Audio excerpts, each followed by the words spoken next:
Andito po kami, mga Lord Jesus, upang ipahayag ang kabutihan mo, mga Lord Jesus, sa aming mga tao, mga Lord Jesus, na mananampalataya sa iyo, mga Lord Jesus. Lahat, mga Lord Jesus, patawarin mo ang bawat isa sa amin. Linisin mo ang mga puso, mga Lord Jesus, sa kami nagkulang, nagkakamali, patawarin, linisin mo kami, mga Lord Jesus. Malapit sa oras na ito, malapit sa aming mga bilabid kapatiran, mga bilabid alive request viewer, ibuksan mo ang kanilang pangunawa na maunawaan nila mga iyong banal na salita sa gabing ito, malapit Jesus. At sa oras na ito, malapit Jesus, aming sinasaway, pinapalayas, Satan, be frozen, demonyong distraction sa programang ito, be frozen in the mighty name of Jesus. Amen. Praise the Lord. Amen. The Lord, purihin ang ating pinakamamahal na Jesus. Bagong lahat ako'y nagpapuri, nagpapasalamat, nagdadakila, ay para lamang sa ating pinakamamahal na Jesus po lamang. At dobling paggalang po sa ating dearly beloved Pastor Will de Estrada Almeda, the in-time prophet of our loving God, at the whole Almeda children, at sa ating pag-alaala po sa mga ganito at turot aral na ating beloved assistant pastor na hindi talaga natin makalimutan, mga minamahal, na palagi na sa ating mga puso ang kanyang mga aral, mga napakamabuting aral na ating beloved assistant pastor Lina Selmi, sa ating mga live broadcast viewers, sa ating mga kapatiran na nanonood ngayon, mga minamahal, magandang gabi sa inyo. Visayas, Mindanao at sa ibayong dagat, sa ating mga kapatiran ng mga OFW, sa ating kasama ngayon, beloved brother Richard Hilasio, sa ating live technical staff, magandang gabi po sa kanila, sa ating makasama dito sa Dako ng Tala, dito po sa Dako ng Tala, Lumbangan, ating mga co-workers, mga beloved preachers, magandang gabi po sa inyo. Hindi natin maisisan yung pangalan, napakaiksi ng oras natin, diyan po sa Hulo-Sulo, Basilan, Sambonga, Sibugay Province. Magandang gabi po sa inyong lahat, mga. Sa gabing ito, mga minamahal, napakaiksi ng oras talaga natin. Pag-usapan natin, mga pag-aralan, mga minamahal, ang salita ng ating pinakamamahal na Panginoon. Pamagatan po natin, mga minamahal, ang Diyos. Sino bang makakaranas nito? Ano ba itong makabutihan? Para kanino to? At itong makabagsikan ng Diyos, para din kanino? Sino ang magtatamasa nito sa bawat isa nito? Yung bang naglilingkod sa Diyos, ano bang matatanggap niya? Yung hindi naglilingkod sa Diyos, ano ba rin magtatanggap niya, mga minamahal? Ito, pag-aralan natin, mga minamahal. Unang talata, basahin natin para mapag-unawa natin sa bawat isa. Dahil sa banal na kasulatan, dito lang natin maunawaan na talagang may Diyos pala nagbibigay ng kabutihan at kabagsikan sa bawat isa, sa mga sumusunod at sa hindi, mga minamahal. Roma 11:22. Amen. Dito po sa aklat ng mga taga-Roma, 11, talata 22. Masdan mo nga ang kabutihan at ang kabagsikan ng Diyos. Ang kabagsikan ay sa nangahulog, datapwat ang kabutihan ng Diyos ay sa iyo, kung mamalagi ka sa kabutihan, sa ibang paraan ay ikaw man ay puputulin. Amen. Amen. God bless you sa pagbabasa sa kanyang banal na salita. Napakabuti ng ating pinakamamahal na Panginoon. Dito na pag-unawa natin kung para saan pala itong kabutihan ng Diyos at ang kabagsikan.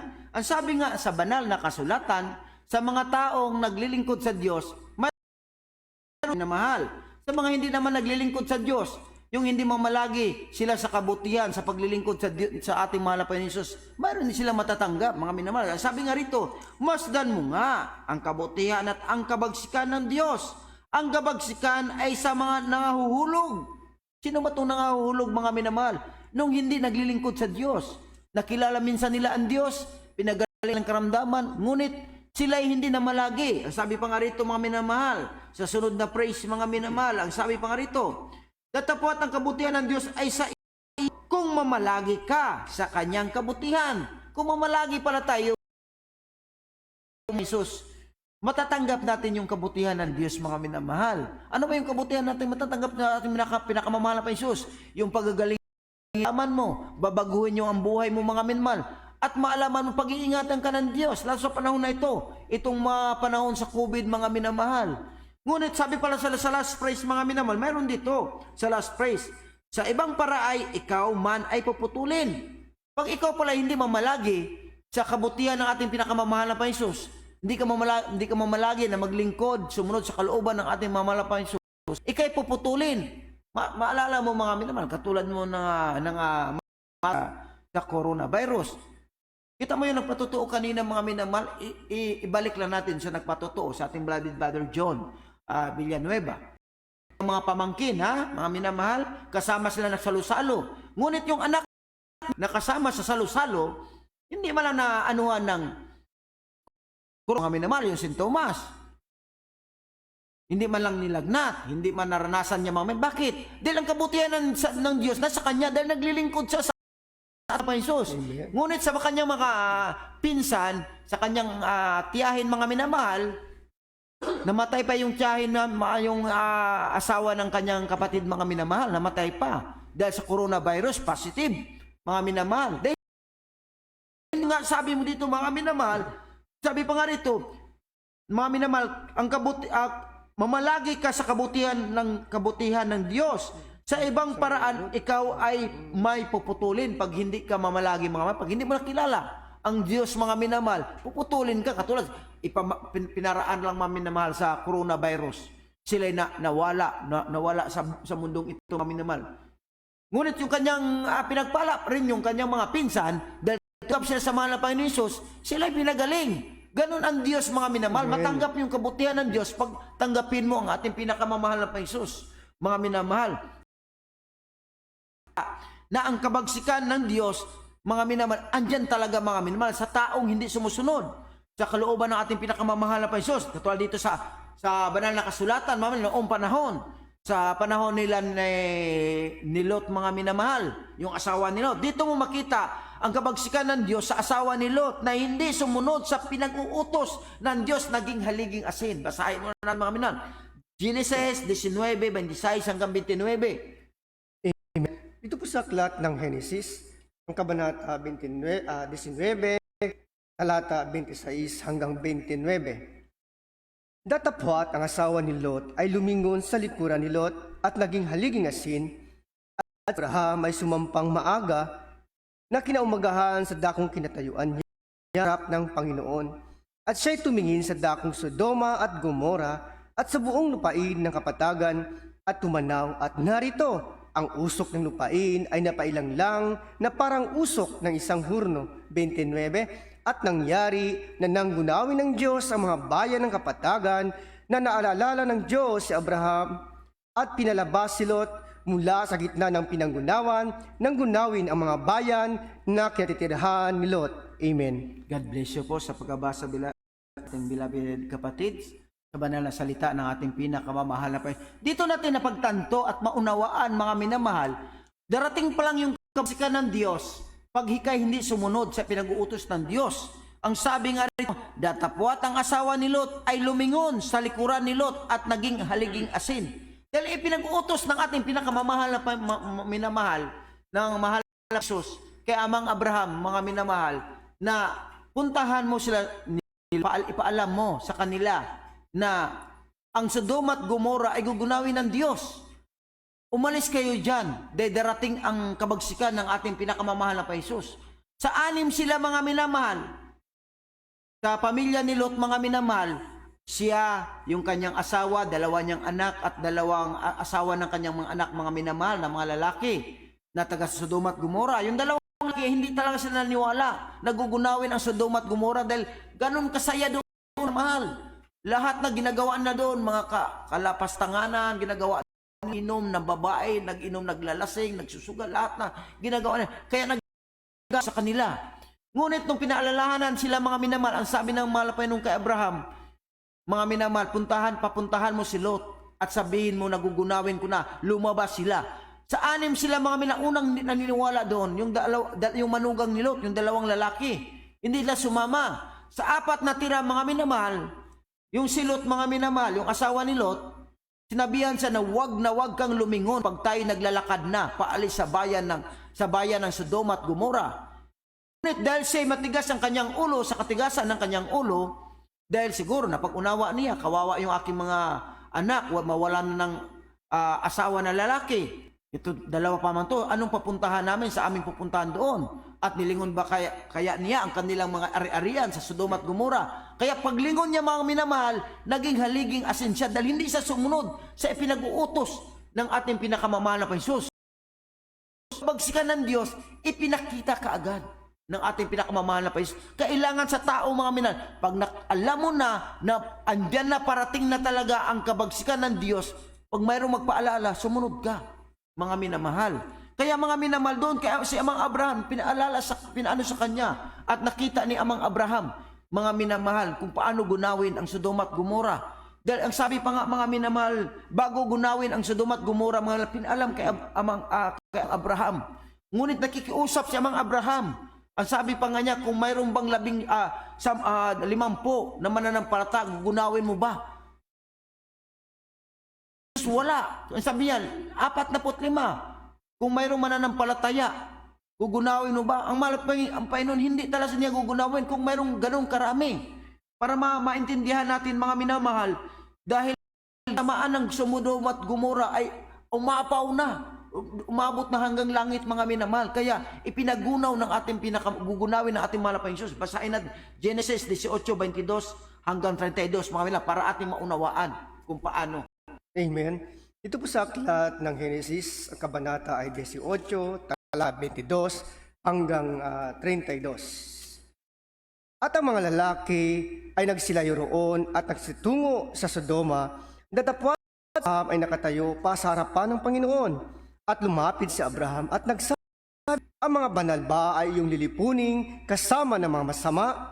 Kung sakaling may 50 banal sa loob ng bayan, lilipunin mo ba? At di mo wari ng dakong yaon, alang-alang sa 50 banal na nasa loob.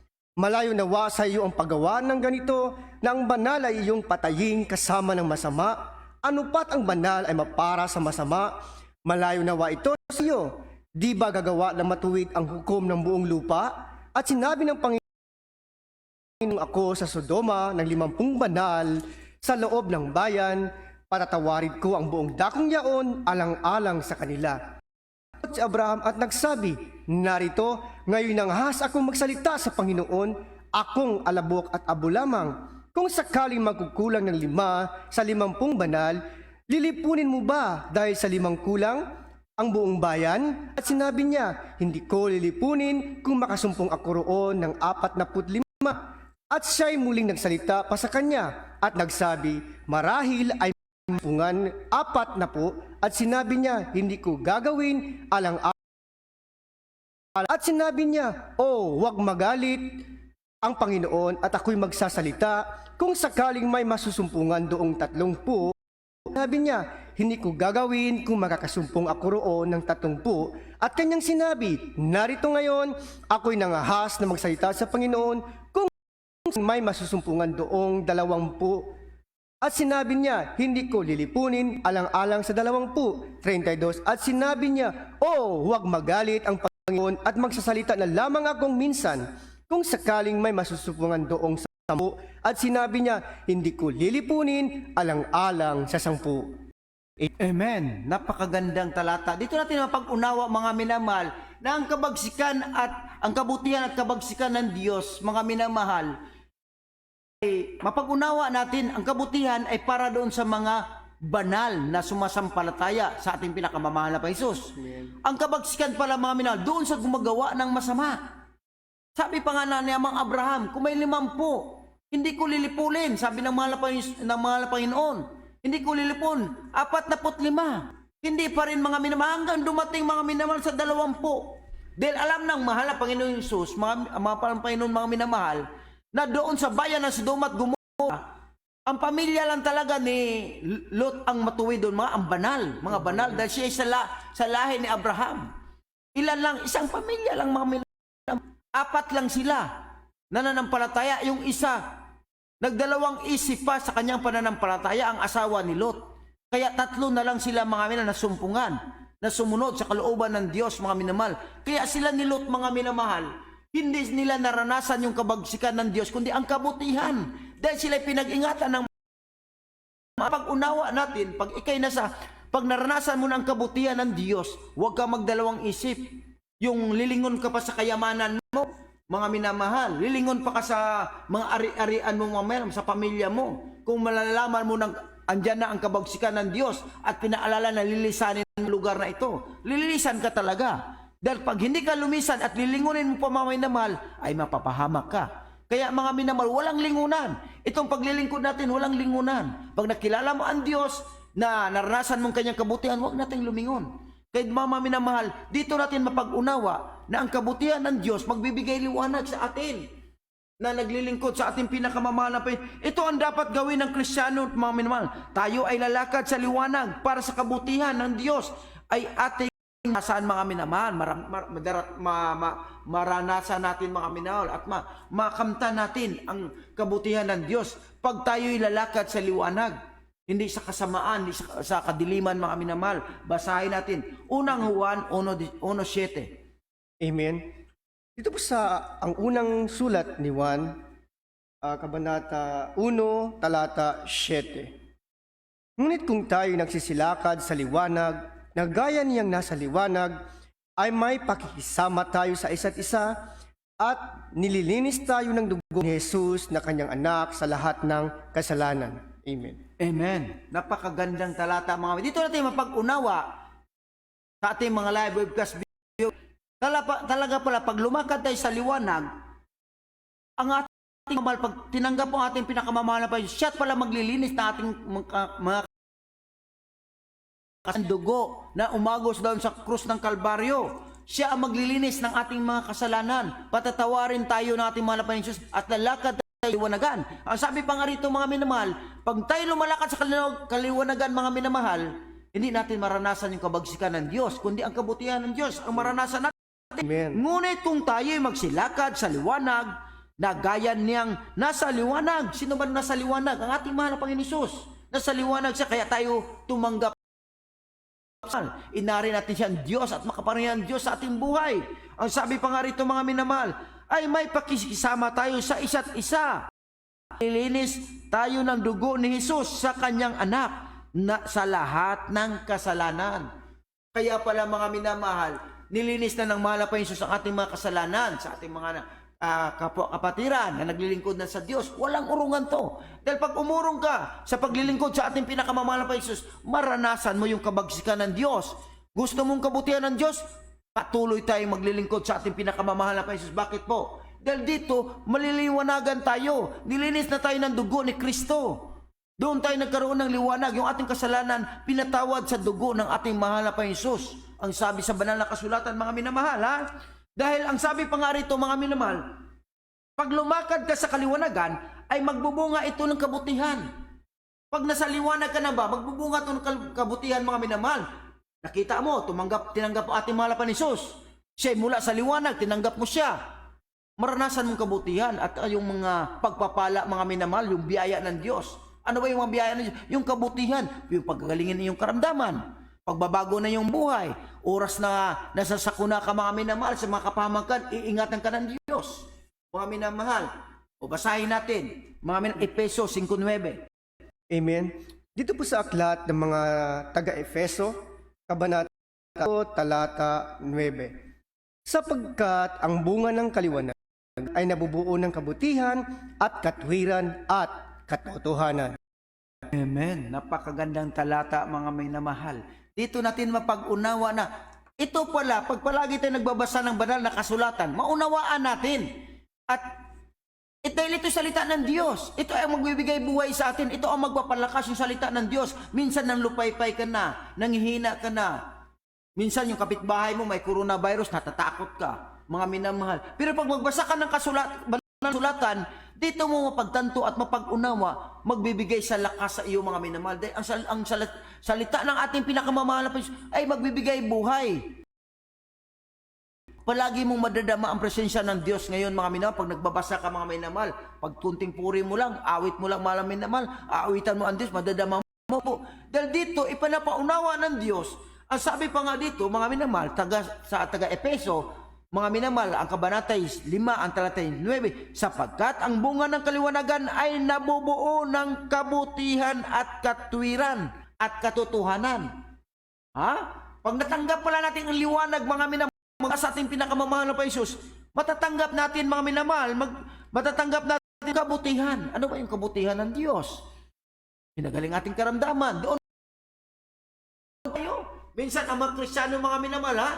Panalangin pa lang sa TV o sa ganito, mga minamahal, na sa kanilang mga gadget pa lang, Inaano pa lang kanyang kamay, hindi pa sila nagpabautismo. Nanampalataya pa lang siya, tinanggap ang mahal na Diyos, pinagagaling na nila ang kanyang karamdaman. Amen. Doon pa lang mga minaman, magagala ka, matuwa ka. Bakit? Totoo yung Diyos na iyong nakilala. Totoo yung Diyos na iyong napakinggan. Sino bang Diyos nagpapagaling ng karamdaman? Ang mahal na Diyos lang. Doon pa lang mga may kabutihan na. Hindi mo pa natanggap ang bautismo, may kabutihan na. Doon magkaroon ka ng pananampalataya. At hanapin mo na ngayon ang ating pinakamamahal na Diyos. Pag siya mga minamahal, nagpabautismo ka sa tubig. Sa pangalan natin pinakamamahal na Diyos, doon magliwanag iyong buhay. Bakit? Lahat ng kasalanan mo, aalin pinakamamahal na Diyos. Na sa pangalan niya, nagpapatawad ng ating pinakamamahal na Diyos. At matatanggap mo ito. Matatanggap mo, mga minamahal, ang kabutihan at katwiran. Pag may katwiran ka na, mga minamahal, anong katwiran at katotohanan? Katotohanan ang tagapagmana ka ng buhay na walang hanggan. Yun ang pagkakamnam, yung maglingkod ka sa Diyos. Makilala mo lang ang Diyos, tagapagmana ka ng katotohanan at katwiran. Dahil siya lang ang nagbibigay buhay, ang ating pinakamamahal na Panginoon. Amen. Mga minamahal, at hindi ka malilito. Pag nakilala mo ang ating pinakamamahal na Panginoon, nandyan ang liwanag sa iyo. Natanggap mong kabutihan ng ating pinakamamahal na Panginoon, mga minamahal. Hindi ka malilito sa iyong pakikipagbaka dito sa sanlibutan ito. Bakit po? Ang iyong mga kapitbahay, makakilala mo, malilito sila sa coronavirus, sa mga dumating na Delta, may lambda ba yon? Ano ba yung isa pang virus na dumarating, yung matindi? Mga minamahal, sila nangalilito sila mga minamahal. Nang magabag sila, namamanglaw sila. Saan sila pupunta? Di wala silang Diyos. Minsan yung nagpatutuo kanina, Brother John Villanueva, yung mga kamag-anak niya, pa lang ha? Tinanggap pala yung ang mahal na Panginoon Jesus, pinagaling na kagad ang kanilang coronavirus. Amen. Sinong Diyos na magpapagaling? Di ba ang kamahamangan Diyos? Ang ating pinakamamahal na Panginoon Jesus? Kung sa iyong Diyos na pinaglingkuran, hindi mo naranasan mga minamahal, subukan mo dito sa Jesus Miracle. Kami nagpaanyaya sa inyo. Dahil ang Diyos namin, ipagsisigawan namin, ipinanalangandakan namin, na makapangyarihan yung Diyos namin. Amen. Nagpapagaling lahat ng uri ng karamdaman. At pag nasakal ka na, natanggap mong kabutihan ng Diyos, hindi mo matanggap yung kabagsikan. Dahil kabutihan lahat ang matatanggap mo. Pag umurong ka, hindi ka mamalagi sa kabutihan, doon mo matanggap ang kabagsikan ng Diyos. Na nga ikaw ngayon, nanampalataya ka ngayon, hinahanap mo itong banal na gawain na to, hinahanap mo ang mahal na Panginoon na magpapagaling ng karamdaman. Mga minamahal, ang ating pinakamamahal na Panginoon, natanggap mo ang liwanag mga minamahal, mayroon siyang pangako, hindi ka malilito sa iyong pagkikipagbaka sa sanlibutan ito. Bakit? Ang Diyos ang mag-guide sa iyo. Yung last verse natin mga minamahal, napakaganda itong last verse natin. Salmo sa awit 34, versikulo 5 mga minamahal. Amen. Dito po sa aklat ng mga awit, Kabanata 34, talata 5.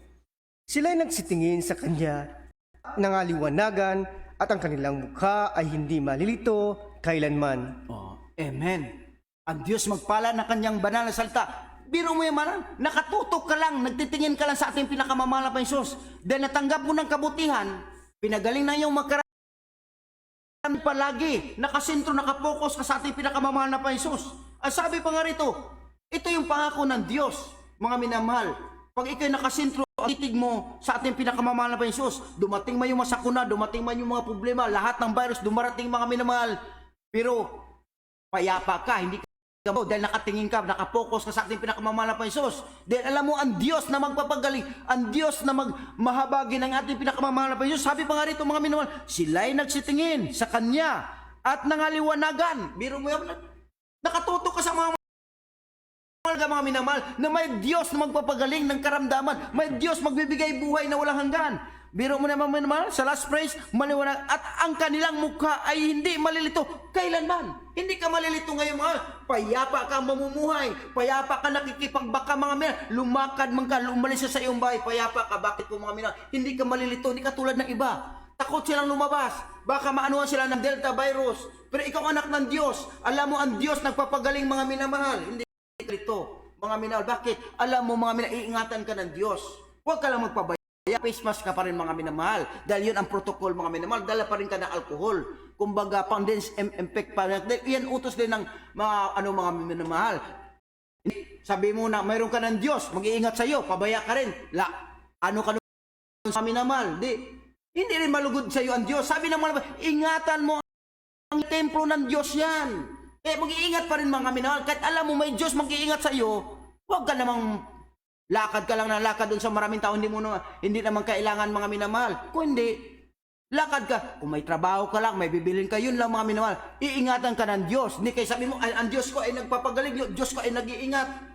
Pumunta ka naman doon sa mga tao na may mga coronavirus, wala ka pang face mask, wala kang face shield, hindi ka ingatan ng Diyos. Dahil bakit? Pabaya ka. Sabi ng mga Jesus, mga minamahal, mag-ingat ka anak, para hindi kita pabayaan. Pag nag-ingat ka, iingatan ka rin ng Diyos, mga minamahal.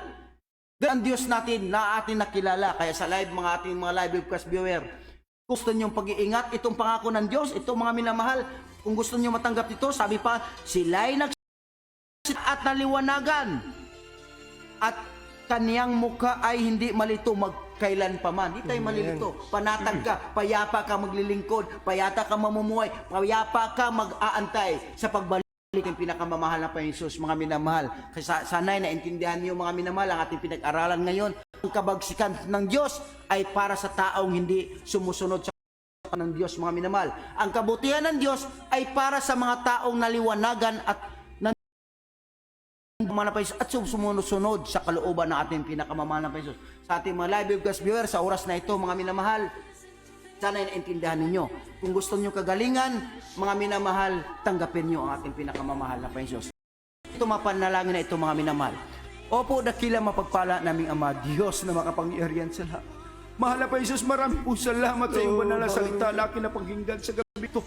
Nagkaroon ako ng pananampalataya, mahal na Panginoon, na may Diyos pala nang makapangyarihan, may Diyos pala nagpapagaling. Mahal na Panginoon, pala ko nagkaisip hanggang sa mga oras na ito. Mahal na Panginoon, isulat mo aking pangalan sa aklat ng buhay sa kalangitan. Mahal na Panginoon, panghawakan mo ko hanggang sa iyong pagbabalik. Mahal na Panginoon, gawin mo kong tunay na anak, Diyos ka at hari na aking buhay. Ito aking samot dalangin sa matamis, makapanay pangalan ni Jesus. Mga minamahal, kami po'y manalangin para sa inyo. Opo, dakila ba pagpala namin, Ama, Diyos na makapangyarihan sa lahat-lahat ng tumanggap, mahal na Panginoon, sa iyo sa oras na ito, na nagkaroon sila ng pananampalataya, mahal na Panginoon. Gawin mo silang tunay na anak, Diyos at hari ka na kanila, mahal na Panginoon. Isulat mo ang kanilang pangalan sa tatang buhay sa kalamitan, patawarin mo sila, mahal na Panginoon.